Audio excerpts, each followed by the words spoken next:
Malarpur Kurar police station में police कर्मचारियों के स्वास्थ्य का संज्ञान लेने के लिए महिला संघर्ष समिति द्वारा निःशुल्क आरोग्य शिविर का आयोजन किया गया, जिसमें तमाम जांच और डॉक्टरों द्वारा निःशुल्क परामर्श दिया गया।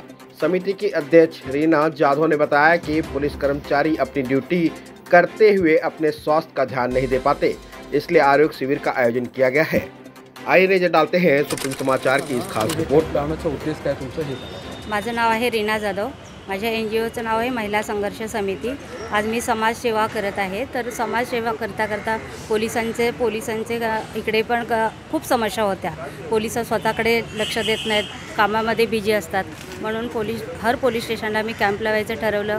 पोलीस कर्मचाऱ्यांसाठी काम करायसाठी मी ठरवलं आहे। म्हणून हा मी कॅम्प लावण्यासाठी आपल्या साहेबांची सिनियर साहेबांची परवानगी घेऊन मी हा कॅम्प लावलेला आहे। काय फॅसिलिटी काय ते आमच्या आता मॅडम माहिती देतील। नमस्कार, मी संस्कार सेवा संस्थेची संस्थापक आणि अध्यक्ष पिंकी नरेश पाटील।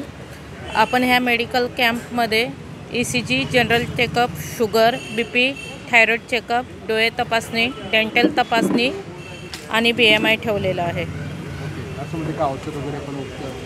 हां, त्याच्यामध्ये कोणत्याही प्रकारची सर्जरी निघते आहे तर आपण महात्मा जन आरोग्य योजनेअंतर्गत मोफत किंवा योग्य दरामध्ये कमी किमतीत करून देतो। किती लोकांनी आतापर्यंत तपासणी? आतापर्यंत 100च्या आसपास लोकांनी तपासणी केलेली आहे।